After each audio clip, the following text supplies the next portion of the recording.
Hello and welcome to this weather update. We're going to update you on the tornado situation and some of the weather going on in our area as this severe weather system makes its way close to our area. But here's some of the articles that we're going to go over right now, and you'll see that this is absolutely incredible what has happened here. So the storms may have killed at least 70 people in Kentucky, according to the AP. Kentucky's governor said that at least 70 may have died in the state, and the toll was climbing after tornadoes and severe weather ripped through at least 5 states, leaving widespread devastation. This is historic, especially because it is December 11th, and we are talking about this. Governor Andy Beshear said the twister touched down for more than 200 miles in Kentucky, and the death toll could exceed 100 across 10 or more counties. This has been the most devastating tornado event in our state's history, Beshear said at a news conference on Saturday.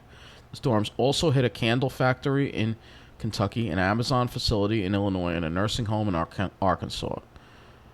Beshear said that about 110 people were in the Mayfield factory when the tornado hit.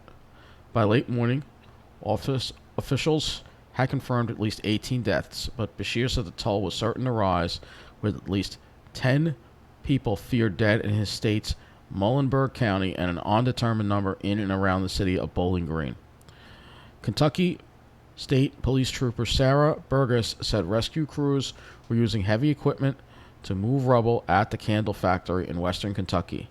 Coroners were called to the scene and bodies were recovered, but she didn't know how many. She said it could take a day and potentially longer to remove all of the rubble. Rescue efforts were complicated because Mayfield's main fire station and emergency services hub were also hit by the tornado. We have been working tirelessly through the night. We had to at times crawl over casualties to get live victims out and rescue them. Multiple buildings in downtown Mayfield were destroyed. The tornado sheared the roofs off some downed trees and left debris scattered across a wide area. President Joe Biden tweeted Saturday that he was briefed on the situation and pledged the affected states will have what they need as the search for survivors and damage assessments continues. Hannah Parsons Perez, an employee at the factory, was trapped under 5 feet of debris for at least 2 hours until rescuers managed to free her. In an interview with NBC's Today, she said it was absolutely the most terrifying event she had ever experienced. I did not think I was going to make it at all, she said. Just before the tornado struck, the building's lights flickered. She felt a gust of wind, her ears started popping, and then boom, everything came down on us. People started screaming, and she heard Hispanic workers praying in Spanish. Among those who helped rescue the trapped workers were inmates from the nearby Graves County Jail. They could have used that moment to try to run away or anything, but they did not. They were there helping us. Elsewhere in Graves County, the landscape was a scene of devastation with uprooted trees, downed utility poles, a store destroyed, and homes severely damaged. At least one person died at an Amazon facility in Edwardsville, Illinois. The roof of the building was ripped off and a wall about the length of a football field collapsed. 2 people at the factory were taken to hospitals in St. Louis, about 25 miles away. The chief said he did not know their medical conditions. About 30 people who were in the building were taken to the police station for evaluation. Early Saturday, rescue crews were still sorting through the rubble. Phil Back said the process could take several more hours. Cranes and backhoes were brought in to help move the debris.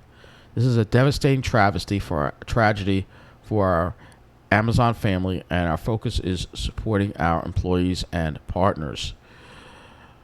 Workers at a National Weather Service office had to take shelter as a tornado passed near their office in Welton Spring, Missouri, about 30 miles west of St. Louis. 1 person died and 2 others were injured in building collapses near the towns of Defiance and New Mill, both of which are a few miles from the Weather Service. A tornado struck the Monette Manor nursing home in Arkansas on Friday night, killing 1 and trapping about 20 inside the building as it collapsed. 4 people had serious injuries, and a few others had minor ones. Another person died when the storms hit a Dollar General in nearby Leachville, Governor Asa Hutchinson said. Probably the most remarkable thing is that there's not a greater loss of life, Hutchinson said after touring the wreckage of the nursing home. It is catastrophic. It is total destruction. 3 storm-related deaths were confirmed in Tennessee, said Dean Flenner, spokesman for the Tennessee Emergency Management Agency. 2 of the deaths occurred in Lake County, and the third was in Albion County, both in the northwestern corner of the state. The storms swept through Bowling Green, Kentucky, near the Tennessee border, tearing roofs off homes and flinging debris into the roads. A GM Corvette assembly plant and the nearby Corvette Museum sustained light damage. A semi-trailer was overturned and pushed against a building across the street. Western Kentucky University's president said on Twitter that one of its students who lived off campus was killed. The school called off commencement ceremonies that were planned for Saturday because the campus was without power. Ronnie Ward, a Bowling Green police spokesman, said in a telephone interview that rescue efforts were hampered by debris strewn across the roads. Ward said numerous apartment complexes in Bowling Green had major structural damage and some factories had collapsed during the storms. Right now we're focusing on the citizens, trying to get everybody out that needs us. So this is a absolutely terrible disaster that we have seen. And I want to just go to the incog. We're going to just do this. And I want to just go to twitter.com. Well, I don't have it in here, but we're going to go and let's just, let me see if Kathy Hochul actually said anything about this, or she's still obsessed with the pandemic. She probably didn't say anything about this disaster. No, not at all. All about the pandemic. Unbelievable. It's unbelievable. So we're going to look for some pictures of the damage from this. And I mean, this is a historic disaster and another sign of just how dire things are.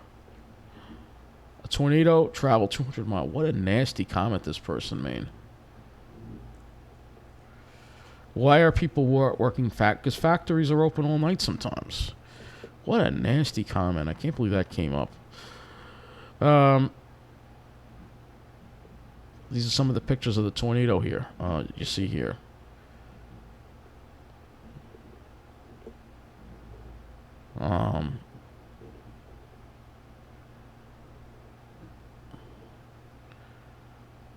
We already saw that with the tornado. So this is absolutely incredible here. It's a wedge, all right? This is a wedge. All right, so, and you can see the damage here. Water tower destroyed. Absolutely incredible. Look at this total destruction here. You see here. That's an Amazon warehouse. There's a satellite loop of the line coming through.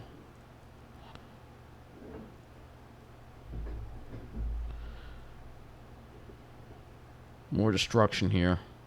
Look at this. Man. This could have been an F5. I'm sure the Weather Service is going to probably confirm this as an F5.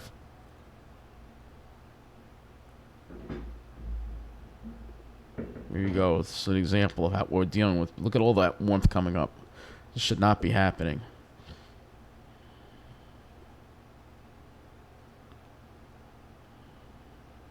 This should not be happening. Oh, here's somebody who caught it on their caught the tornado on a traffic cam. Let me play this. You'll see it coming through and knocking out the power in Bowling Green. Yep, there it is. See it right there.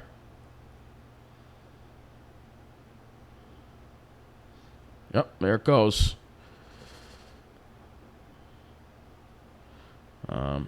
Power's going to go out, and this camera's going to stop working, but absolutely incredible that this is actually incredible footage right here of the tornado going through Bowling Green.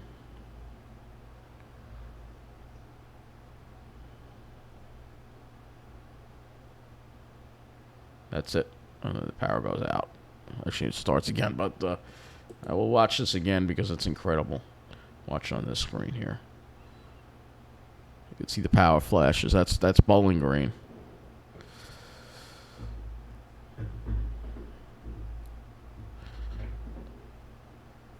That's insane. That is insane.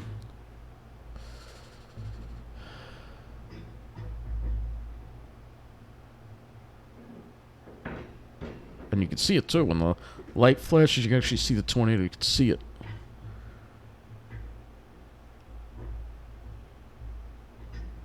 So there you go. That's incredible here. Lots of videos of these tornadoes. Here's Mayfield, Kentucky.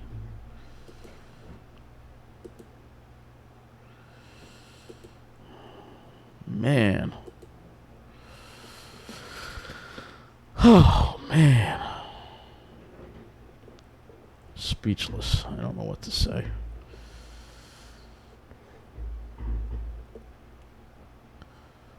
Freaking speechless.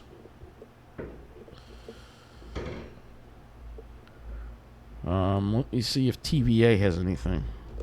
Tennessee Valley Authority, because they are the electric distributor for this area. And they don't have any Tennessee Valley.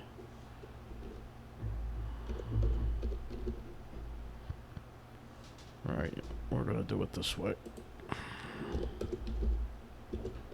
Yeah, let me just do it this way. TVA. See if they have anything out yet. Usually show some social media down here. There we go. Let's see. Anything. Yep, there has been damage to the transmission system. There's some damage right there. And we have a whole lot of stuff. We have West Kentucky Rural Electric. We don't want either Facebook, but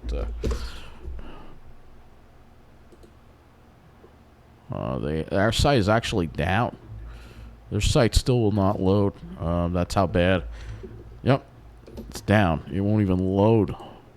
This area has a almost complete outage right now. Let's see if we can find them on Twitter. Because it seems like their main website is down. See if they have any pictures of...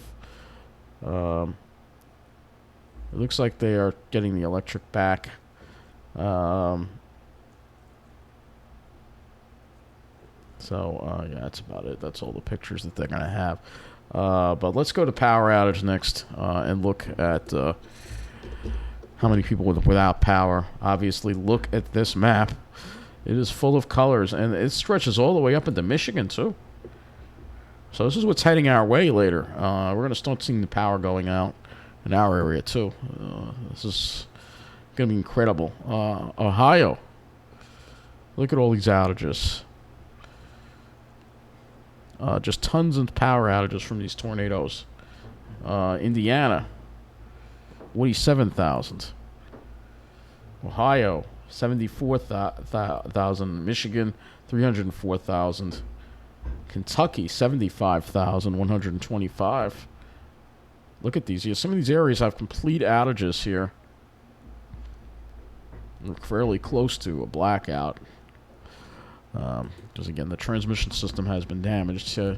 Tennessee, 120,268.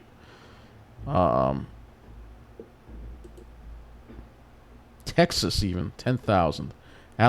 Georgia, 14,000. You have outages in the Pacific Northwest from a storm over there, too. And this is all heading in our direction. Pennsylvania already has over 6,000. So let's go look at...